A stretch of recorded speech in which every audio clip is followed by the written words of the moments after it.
Hi friends, cabbage పప్పు అని తమ్ముళ్ళు పెట్టి గెటప్ ఏంటి అనుకుంటున్నారా?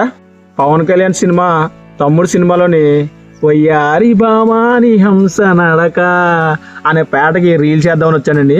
కానీ ఈ లోపలనే కొత్త సాంగ్ వచ్చేసింది, రామ్ చరణ్ది. తెలుసు కదా, మీ అందరికీ మంచి ట్రెండింగ్లో ఉంది ఇప్పుడు.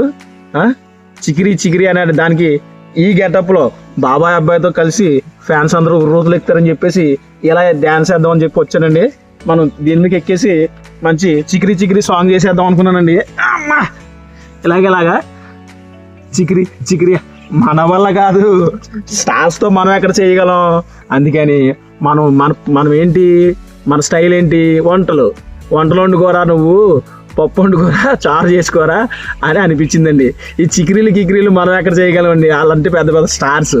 అందుకని మనం వెళ్ళి ముందు పప్పు వండుకొని తిని తర్వాత వచ్చి ప్రాక్టీస్ చేసి ప్రయత్నిద్దాం. ఎవరు ఏది చేయాలో అదే చెయ్యాలి, ఓకేనా?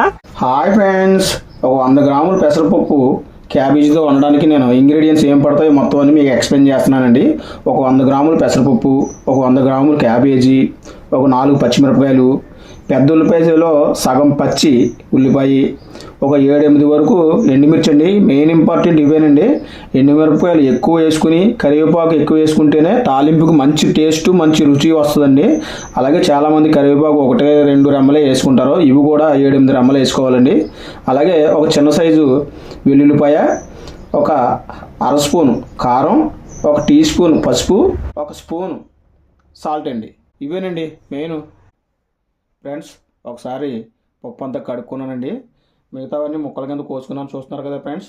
ఇప్పుడు ముందుగా దీంట్లో ఈ క్యాబేజీ మొత్తం వేసేద్దామండి.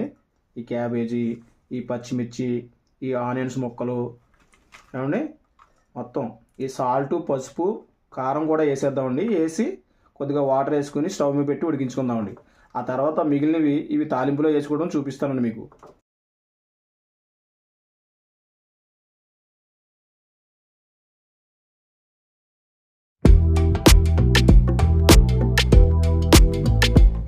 చూడండి, వాటరు ఈ బౌల్ నిండా కొంచెం తేలేంత వరకు నీళ్ళు పోసుకోవాలి. వాటర్ కొంచెం తేలియాడేంత వరకు వేసుకుని స్టవ్ వెలిగించుకుని స్టవ్ మీద పెట్టుకుంటే సరిపోద్దండి. స్టవ్ వెలిగించుకునండి, మనం కలిపి పెట్టుకున్నది మొత్తం స్టవ్ మీద పెట్టుకుని ఉడికించుకుంటండి. మూత పెట్టుకునండి, ఒక 10 నిమిషాల పాటు ఉడకనిద్దామండి. మెత్తగా ఉడికిపోయిన తర్వాత తాలింపు వేసుకుందాం. 10 నిమిషాలు ఉడికిద్దాం అనుకున్నామండి, అంతకంటే ముందే పొంగు వచ్చేస్తుంది చూడండి. సైడ్ నుంచి ఆవిరి వచ్చేస్తుంది, ఇలాగా అంటే పొంగు ఉడుకుతున్నట్టే లెక్క. అదిగోండి, మూత పెట్టకుండానండి అలాగా ఒక 2-3 నిమిషాలు ఉడకనిస్తండి. వాటర్ అంతా ఆవిరైపోద్దండి. వాటర్ మొత్తం ఇంకిపోయింది ఫ్రెండ్స్. ఇప్పుడు జస్ట్ ఇలా ప్రెస్ చేసుకుని కొద్దిగా జస్ట్ అలా లైట్గా రుబ్బుకుంటే సరిపోతుంది. మరీ ఎక్కువ రుబ్బేయకూడదు, ఎందుకంటే క్యాబేజీ మొత్తం పేస్ట్ అయిపోద్ది. జస్ట్ అలా గాడించి కొద్దిగా రుబ్బుకుంటే సరిపోద్దండి. తాలింపు వేసుకుంటే అయిపోయింది. ఫ్రెండ్స్, తాలింపు వేసుకుని కళాయి పెట్టుకుని ఆయిల్ 5-6 స్పూన్లు వేసుకున్నాను నేను.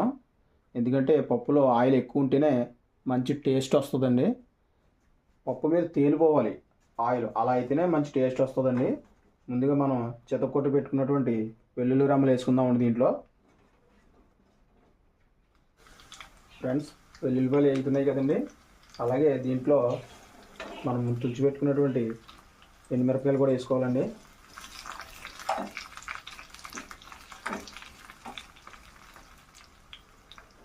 అలాగే కరివేపాకు కూడా వేసుకోవాలండి. తోలతో కొంచెం చేతికి దూరంగా పెట్టుకోండి.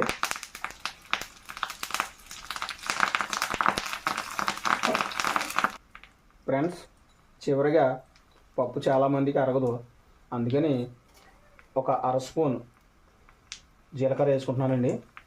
ఈ తాలింపు దాంట్లో వేసుకుంటే సరిపోద్దండి. ఫ్రెండ్స్, ఇలా వేడివేడిగా ఉండగానే ఇలా పప్పులో తాలింపు ఇలా వేసుకోవాలండి. అంతే ఫ్రెండ్స్, క్యాబేజీ పప్పు రెడీ. మీకు నచ్చితే కనుక ఒక లైక్ చేయండి, అలాగే షేర్ చేయండి. నా ఛానల్ సబ్స్క్రైబ్ చేసి పెట్టుకోండి ఫ్రెండ్స్.